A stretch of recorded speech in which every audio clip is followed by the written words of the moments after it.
നമസ്കാരം. എന്തുകൊണ്ട് മുരളി ഗുരുവായൂരിലെത്തി? വട്ടിയൂർക്കാവിൽ തോൽവി മണക്കുന്നു എന്നുള്ളത് തന്നെയാണ് ഇതിന് കാരണമെന്ന് പറയാം. കോൺഗ്രസിലെയും ലീഗിലെയും ഒക്കെ ചില പ്രമുഖർ വിജയസാധ്യത ഉറപ്പിച്ചുള്ള മണ്ഡലമാറ്റത്തിന്റെ തയ്യാറെടുപ്പ് നടക്കുമ്പോൾ KPCCയുടെ മുൻ പ്രസിഡന്റായിട്ടുള്ള K മുരളീധരൻ അദ്ദേഹത്തിന് വിജയിക്കാൻ കഴിയുന്ന ഒരു മണ്ഡലം തേടിയുള്ള യാത്രയാണ്. കോൺഗ്രസിലേക്ക് മടങ്ങി വന്നതിന് ശേഷം തിരുവനന്തപുരം കേന്ദ്രീകരിച്ചുള്ള അദ്ദേഹത്തിന്റെ രാഷ്ട്രീയ പ്രവർത്തനം, അതിൽ വട്ടിയൂർക്കാവിൽ MLA ആയിട്ടുള്ള അദ്ദേഹത്തിന്റെ മികച്ച പ്രകടനം, അങ്ങനെ അദ്ദേഹം വലിയ മികച്ച പ്രകടനമൊക്കെ കാഴ്ചവെക്കുന്ന സമയത്താണ് ലോക്സഭാ തെരഞ്ഞെടുപ്പിന് വേണ്ടിയിട്ട് ഒരു സുപ്രഭാതത്തിൽ അദ്ദേഹത്തെ വടകരയിലേക്ക് കൊണ്ടുപോകുന്നു. ആ വടകരയിൽ നിന്നും ആ മണ്ഡലം നിലനിർത്തിയ അദ്ദേഹത്തെ കഴിഞ്ഞ തവണ പക്ഷെ തൃശ്ശൂരിലേക്ക് നേതൃത്വം പരിഗണിക്കുന്നു. വടകരയിൽ നിന്ന് അദ്ദേഹത്തെ മാറ്റി തൃശ്ശൂരിൽ കൊണ്ടുവരുന്നു. വടകരയിൽ ഷാഫി പറമ്പിലിനെ മത്സരിപ്പിക്കുന്നു. ഷാഫി പറമ്പിൽ വിജയിക്കുന്നു. തൃശ്ശൂരിൽ പക്ഷേ K മുരളീധരൻ 3-ാം സ്ഥാനത്തേക്ക് തള്ളപ്പെടുന്നു. അങ്ങനെ 3-ാം സ്ഥാനത്തേക്ക് തള്ളപ്പെട്ട് പരാജിതനായി മടങ്ങിപ്പോകുന്ന K മുരളീധരനെ തൃശ്ശൂരുകാർ മറന്നിട്ടില്ല.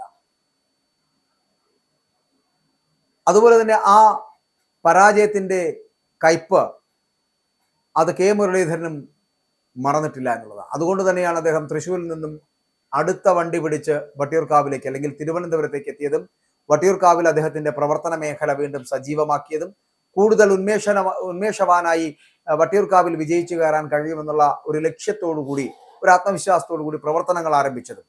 പക്ഷേ തദ്ദേശ സ്വയംഭരണ തെരഞ്ഞെടുപ്പിൽ തിരുവനന്തപുരം നഗരസഭ BJP നേതൃത്വം നൽകുന്ന NDA മുന്നണി അധികാരം പിടിച്ചെടുക്കുകയും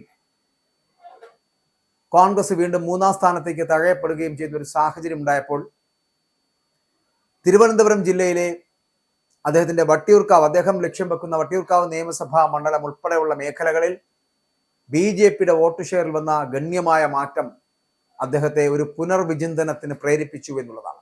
അതുകൊണ്ട് തന്നെയാണ് വിജയിക്കാൻ കഴിയുന്ന ഏതെങ്കിലും മണ്ഡലം തനിക്ക് ലഭിക്കുമോ എന്നുള്ള സാധ്യത തേടിയുള്ള അദ്ദേഹത്തിന്റെ യാത്ര തദ്ദേശ സ്വയംഭരണ തെരഞ്ഞെടുപ്പ് ഫലപ്രഖ്യാപനത്തിന് ശേഷം തന്നെ അദ്ദേഹം ആരംഭിച്ചത്. അങ്ങനെയാണത് ഞാൻ ആദ്യം സൂചിപ്പിച്ച പോലെ തൃശ്ശൂരിൽ 3-ാം സ്ഥാനത്തേക്ക് തള്ളപ്പെട്ടുവെങ്കിലും അദ്ദേഹം മത്സരിച്ചിരുന്ന തൃശ്ശൂരിന്റെ ലോക്സഭാ മണ്ഡലത്തിൽപ്പെട്ട ഗുരുവായൂർ അസംബ്ലി മണ്ഡലം എന്ന് പറയപ്പെടുന്ന ഗുരുവായൂർ സീറ്റിൽ മുരളിക്ക് അന്ന് ലോക്സഭാ തെരഞ്ഞെടുപ്പ് കാലത്ത് സുരേഷ് ഗോപിയേക്കാൾ ഏറെ 7000 വോട്ടുകളുടെ ഭൂരിപക്ഷം അവിടെ നിന്ന് ലഭിച്ചിരുന്നു. ആ 7000 വോട്ടിന്റെ ഭൂരിപക്ഷമുള്ള ഗുരുവായൂരിൽ എന്തുകൊണ്ട് മത്സരിച്ചുകൂടാ എന്ന് ചിന്തിക്കുവാൻ K കരുണാകര പുത്രനെ പ്രേരിതനാക്കിയതും അങ്ങനെ ചിന്താകുലനാക്കിയതും അതുകൊണ്ടാണ് എന്ന് പറയേണ്ടിയിരിക്കുന്നു. കാരണം 75,000-ത്തിലധികം വോട്ടുകളുടെ ഭൂരിപക്ഷത്തിൽ K മുരളീധരനെ 3-ാം സ്ഥാനത്തേക്ക് മത്സരിപ്പിച്ച് പരാജയപ്പെടുത്തിയ സുരേഷ് ഗോപിക്ക് പക്ഷേ ലഭിക്കാത്ത ഭൂരിപക്ഷം ഗുരുവായൂരിൽ K മുരളീധരന് ലഭിച്ചപ്പോൾ അന്നത്തെ സാഹചര്യത്തിൽ 7000 വോട്ടുകൾ ലഭിച്ചിട്ടുണ്ട് എങ്കിൽ വരുന്ന നിയമസഭാ തെരഞ്ഞെടുപ്പിൽ അതൊരു 20,000 വോട്ടുകൾക്ക് മുകളിലേക്ക് ആക്കാൻ കഴിയുമെന്നുള്ള വല്ലാത്ത ഒരു ആത്മവിശ്വാസം അത് K മുരളീധരൻ ഉണ്ടായിരിക്കുന്നു. അതുകൊണ്ടാണ് അദ്ദേഹം ഗുരുവായൂരിൽ മത്സരിച്ചേക്കാം എന്നുള്ള ഒരു ചിന്തയിലേക്ക് എത്തുന്നതും അങ്ങനെയാണ് അദ്ദേഹം ഈ പെട്ടിയും കിടക്കയൊക്കെ എടുത്ത് ഇപ്പോൾ തൃശ്ശൂരിലേക്ക് പോകാം എന്നുള്ള തരത്തിലേക്ക് ചിന്തിക്കുന്നത്. ഇവിടെ ഈ ഗുരുവായൂർ എന്ന് പറയപ്പെടുന്നത് തൃശ്ശൂർ ജില്ലയിലെ മുസ്ലിം ലീഗിന്റെ ശക്തമായിട്ടുള്ള സീറ്റായിരുന്നു. ആ സീറ്റിൽ പലപ്പോഴും മത്സരിച്ച് വിജയിച്ചിട്ടുണ്ടായിരുന്നു ഗുരുവായൂരിൽ. പക്ഷേ കഴിഞ്ഞ 4 ടേമായിട്ടും പക്ഷേ ഗുരുവായൂരിൽ ലീഗിന്റെ സാന്നിധ്യം അപ്രസക്തമാകും. അവരുടെ സ്ഥാനാർത്ഥി പരാജയപ്പെടുന്നു. ഇങ്ങനെ പരാജയപ്പെടുന്ന ഒരു സാഹചര്യത്തിൽ ഇനി എങ്ങനെയാണ് ലീഗിന് ആ സീറ്റ് നിലനിർത്താനാകുക എന്നൊരു ചോദ്യം വരുന്നുണ്ട്. അതുകൊണ്ട് തന്നെ K മുരളീധരൻ ഇപ്പോൾ 7000 വോട്ടുകൾ ഭൂരിപക്ഷം ലഭിച്ചിരിക്കുന്നതും കഴിഞ്ഞ 4 തവണയായിട്ട് ലീഗ് പരാജയപ്പെടുന്നതും മുൻനിർത്തി ചിലപ്പോൾ സീറ്റ് വച്ചുമാറുവാനുള്ള ഒരു സാഹചര്യം ഇതിലൂടെ ഉണ്ടാകുന്നുണ്ട്. അങ്ങനെയാണ് എങ്കിൽ ഗുരുവായൂർ കോൺഗ്രസ് എടുക്കുകയും മുസ്ലിം ലീഗിന് പാലക്കാടോ തൃശ്ശൂരോ കോഴിക്കോടോ ഒരു മണ്ഡലം തിരികെ കൊടുക്കുകയും ചെയ്യുന്ന ഒരു സാഹചര്യം ഉണ്ടായേക്കും. അങ്ങനെ വന്നാൽ ഗുരുവായൂരിൽ K മുരളീധരന് മത്സരിക്കുവാനും കഴിയും. അപ്പോൾ ഏത് പ്രതിസന്ധിയിലും ഏത് ആപത്തിലും കേരളത്തിന്റെ ലീഡറായിട്ടുള്ള K കരുണാകരൻ ആദ്യം ഓടിയെത്തിയിരുന്നത് പോലും ഈ സാക്ഷാൽ ഗുരുവായൂരപ്പന്റെ സന്നിധിയിലേക്കായിരുന്നു.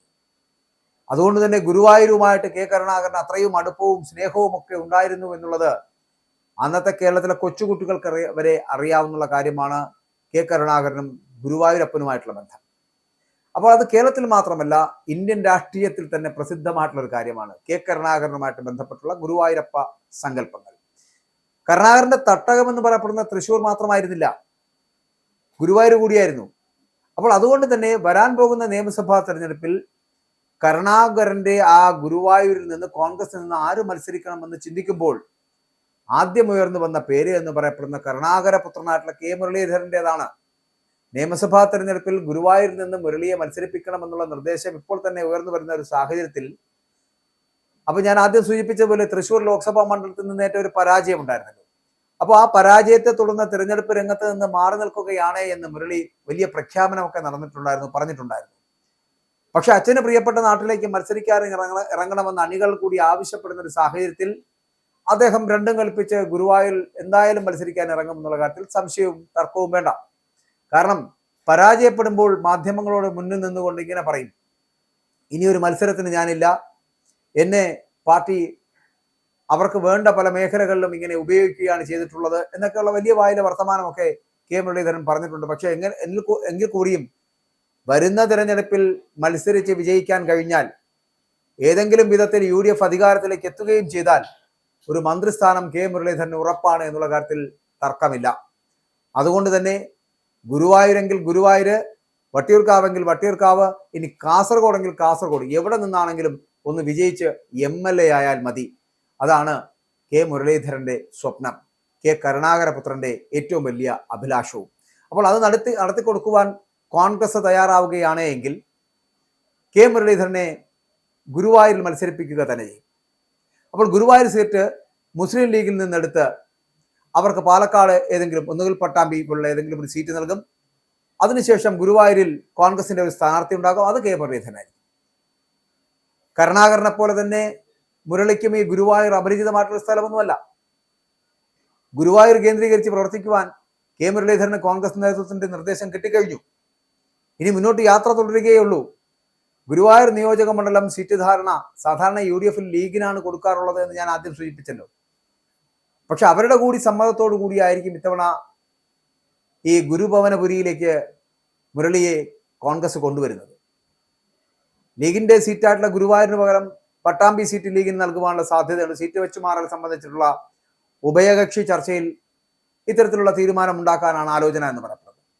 ജനുവരി ആദ്യ വാരത്തോടു കൂടി ഗുരുവായൂർ കേന്ദ്രീകരിച്ച് പ്രവർത്തനം ആരംഭിക്കുവാൻ KPCC കെ മുരളീധരന് നിർദ്ദേശം നൽകി കഴിഞ്ഞിരിക്കുന്നു. തദ്ദേശ തെരഞ്ഞെടുപ്പിലെ മുന്നേറ്റം നിയമസഭാ തെരഞ്ഞെടുപ്പിലും പ്രതിഫലിക്കുമെന്നുള്ള UDFന്റെ വലിയ പ്രതീക്ഷയാണ്. കഴിഞ്ഞ ലോക്സഭാ തെരഞ്ഞെടുപ്പിൽ തൃശ്ശൂരിൽ കോൺഗ്രസിന് കനത്ത തിരിച്ചടി നേരിട്ടിരുന്നുവെങ്കിലും അന്ന് ഗുരുവായൂരിൽ മാത്രമാണ് UDFന് മുന്നേറ്റം ഉണ്ടാക്കാൻ കഴിഞ്ഞത് എന്നുള്ളത്. ഇതാണ് കെ മുരളീധരനെ മത്സരിപ്പിക്കുവാനുള്ള ഒരു അനുകൂല ഘടകമായിട്ട് മാറിയിരിക്കുന്നത് എന്നുള്ളതാണ്. നിലവില് മുസ്ലിം ലീഗിന്റെ സിറ്റിംഗ് സീറ്റാണ്. പ്രാഥമിക ഘട്ടത്തിൽ സീറ്റ് വെച്ച് മാറുന്നത് സംബന്ധിച്ച ചർച്ചകൾ നടത്തുകയും ചെയ്തിരുന്നു. അന്തിമ തീരുമാനം ഞാൻ പറഞ്ഞല്ലോ, ജനുവരിയോട് കൂടിയായിരിക്കും അതൊക്കെ ഉണ്ടാവുക. ലോക്സഭയിലേക്ക് മത്സരിക്കുവാൻ തൃശ്ശൂർ സീറ്റിലേക്ക് അവസാന നിമിഷമാണ് കെ മുരളീധരൻ എത്തിയതും അവസാന നിമിഷമാണ് സുരേഷ് ഗോപിയുടെ കനത്ത പരാജയം ഏറ്റുവാങ്ങേണ്ടി വന്നു നോക്കുക. അപ്പോൾ അതിന്റെയൊക്കെ പേരിൽ മുരളി ഇടഞ്ഞു നിൽക്കുന്ന കാഴ്ച കോൺഗ്രസിനുള്ളിൽ നമ്മൾ കണ്ടതാണ്. അന്ന് അനുയായികൾ പ്രതിഷേധവുമായിട്ട് ദിവസങ്ങളോളം തൃശ്ശൂർ DCCയിൽ കയറി ഇറങ്ങുന്നത് നമ്മൾ കണ്ടതാണ്. അപ്പോൾ മുരളിയെ പിന്തുണയ്ക്കുന്നവർക്ക് അടികിട്ടിയതും ദിവസങ്ങൾ നീണ്ട പോസ്റ്റർ യുദ്ധവും പരാജയത്തിന്റെ കാരണം അറിയുവാൻ കമ്മീഷൻ എത്തിയതുമൊക്കെ ഇപ്പോൾ സത്യം പറഞ്ഞാൽ മുരളി മറക്കാൻ ആഗ്രഹിക്കുന്ന കാര്യങ്ങളാണ് എന്ന് വേണമെങ്കിൽ പറയാം. കാരണം അന്ന് അതൊക്കെ നടന്നതും ആ പരാജയം ഉൾക്കൊള്ളാൻ മുരളിക്ക് കഴിയാതായി പോയതും അതിന്റെ പേരിൽ പാർട്ടിക്ക് എതിരായിട്ട് നിന്നുകൊണ്ട് സംസാരിക്കേണ്ടി വന്നതുമൊക്കെ മുരളിയുടെ ചില രീതികളാണ്. മുൻപും ഈ കെ മുരളീധരൻ പലപ്പോഴും ഇത്തരത്തിലുള്ള തീരുമാനങ്ങൾ എടുത്തിട്ടുണ്ട്. അത് തന്നെയാണ് മുരളീധരനെ പോലൊരു വ്യക്തിക്ക് ഈ കേരള രാഷ്ട്രീയത്തിൽ ഇത്രത്തോളം അധപ്പതനം ഉണ്ടാകാൻ കാരണവും. ഇല്ല എന്നുണ്ടെങ്കിൽ മുഖ്യമന്ത്രി പദവി വരെ എത്തുവാനും KPCC പദവിയിൽ നല്ല പ്രസിഡന്റ് എന്നുള്ള ഖ്യാതി നേടിയെടുക്കുവാനും കഴിഞ്ഞ വ്യക്തിയാണ്. പക്ഷേ ഒരു മുഖ്യമന്ത്രി പദവിയിലേക്കൊക്കെ എത്തപ്പെടേണ്ട ഒരു നേതാവിനെയാണ് ഒരു നാളിൽ ഈ പാർട്ടിയിൽ നിന്ന് തന്നെ മാറ്റിപ്പെടുകയും അല്ലെങ്കിൽ പാർട്ടിയിൽ നിന്ന് മാറി നിന്ന് പിന്നെ അതിനുശേഷം തിരിച്ചു വരേണ്ട ഒരു സാഹചര്യമൊക്കെ ഉണ്ടായതൊക്കെ ചരിത്രമായിട്ട് നമ്മുടെ മുമ്പിൽ കിടപ്പുണ്ട്. അത് അദ്ദേഹത്തിന്റെ തീരുമാനങ്ങളുടെ അല്ലെങ്കിൽ നിലപാടുകളുടെ പ്രശ്നമാണ്. അപ്പൊ അത്തരത്തിലുള്ള നിലപാടുകളാണ് തൃശ്ശൂരിൽ പരാജയപ്പെട്ടപ്പോഴും അദ്ദേഹം സ്വീകരിച്ചത്. വളരെ പെട്ടെന്ന് വൈകാരികമായിട്ട് പ്രതികരിക്കുന്ന ഒരു സാഹചര്യത്തിലേക്ക് മുരളീധരൻ എത്തുന്നു. അത് അദ്ദേഹത്തിന്റെ രാഷ്ട്രീയ ജീവിതത്തെ വല്ലാതെ ബാധിക്കുന്ന ഒരു വിഷയമാണ്. അപ്പോൾ പരാജയത്തെ ഉൾക്കൊള്ളാൻ കഴിയാതായി പോകുന്ന ഒരു നേതാവായതുകൊണ്ട് തന്നെ പലപ്പോഴും അദ്ദേഹത്തിന്റെ പ്രതികരണങ്ങൾ അദ്ദേഹത്തിന്റെ പാർട്ടിയെ പ്രതിസന്ധിയിലാക്കാറുണ്ട്. അതുണ്ടാകാതിരിക്കട്ടെ. ഇപ്പോൾ ഞാൻ ഈ പറഞ്ഞതുപോലെ പല പ്രവർത്തനങ്ങളും ഈ തൃശ്ശൂരിലെ പരാജയ കാലഘട്ടത്തിൽ അദ്ദേഹത്തിന്റെ അനുയായികൾ ഉണ്ടാക്കിയെടുത്തിട്ടുള്ള പല പ്രശ്നങ്ങളും ഇപ്പോൾ മറക്കാൻ ശ്രമിക്കുന്നതാണ് കെ മുരളീധരന് നല്ലത്. ലോക്സഭാ തെരഞ്ഞെടുപ്പിലേറ്റ പരാജയത്തിന് പ്രായശ്ചിത്തമായിട്ട് ഏറ്റവും ഉയർന്ന ഭൂരിപക്ഷത്തിൽ മുരളിയെ ഗുരുവായൂരപ്പന്റെ പുണ്യഭൂമിയിൽ നിന്ന് നിയമസഭയിലേക്ക് അയക്കുക എന്ന ഒരു വലിയ ദൗത്യം അതാണ് UDF ഏറ്റെടുക്കാൻ ഒരുങ്ങുന്നത് എന്നുള്ളതാണ്. മുരളിക്കും ഗുരുവായൂരിൽ മത്സരിക്കുവാൻ താല്പര്യമുണ്ട് എന്നാണ് ഇപ്പോൾ പുറത്തു വരുന്ന സൂചനകൾ. അത് ഞാൻ പറഞ്ഞല്ലോ, വട്ടിയൂർക്കാവിൽ പരാജയം മണത്തു തുടങ്ങിയപ്പോൾ ഇനി എവിടെയെങ്കിലും നിന്ന് മത്സരിക്കണം, വിജയിക്കണം. അപ്പോൾ അതിനു വേണ്ടിയിട്ട് അദ്ദേഹം എവിടെയാണെങ്കിലും അദ്ദേഹത്തിന് വിജയിക്കാൻ കഴിയുന്ന മണ്ഡലത്തിൽ പോയി വിജയിക്കട്ടെ. UDFന് ശക്തമായിട്ടുള്ള അടിവേരുകളുള്ള, ലീഗിന് വ്യക്തമായിട്ടുള്ള ആധിപത്യമുള്ള ഗുരുവായൂർ തന്നെ എന്ന് തന്നെയാണ് ഈ കരുണാകരപുത്രൻ വിശ്വസിക്കുന്നത്. എന്തായാലും അച്ഛൻ ഏറെ ഇഷ്ടപ്പെട്ട ഗുരുവായൂരപ്പന്റെ മണ്ണിൽ വിജയക്കൊടി പാറിക്കുവാൻ കഴിയുമെന്ന് മുരളിക്ക് ഉറപ്പുണ്ട്. ആ ഉറപ്പ് UDFനും കോൺഗ്രസിനുമുണ്ട് എന്നുള്ള വലിയ ആത്മവിശ്വാസമുണ്ട്. ഇപ്പോഴത്തെ ത്രിതല പഞ്ചായത്ത് തിരഞ്ഞെടുപ്പുകളിൽ നടന്ന വിജയം എന്ന് പറയപ്പെടുന്നത് അത്തരത്തിലൊരു സാധ്യത അവർക്ക് കൽപ്പിച്ചു നൽകുന്നുണ്ട്. അതുകൊണ്ട് തന്നെ ഗുരുവായൂരപ്പന്റെ മണ്ണിൽ ചിലപ്പോൾ കെ മുരളീധരൻ വിജയിച്ചു കയറാൻ സാധിച്ചേക്കാം. ഈ കോൺഗ്രസിനകത്തെ ഗ്രൂപ്പ് സമവാക്യങ്ങളൊന്നും വലിയ പ്രതിസന്ധികൾ മുരളിക്ക് ഉണ്ടാക്കില്ല എന്നുണ്ടെങ്കിൽ മുരളിക്ക് വിജയിച്ചു കയറാൻ കഴിയും. UDF വിജയിക്കുകയാണെങ്കിൽ കെ മുരളീധരൻ മന്ത്രിയുമാകും.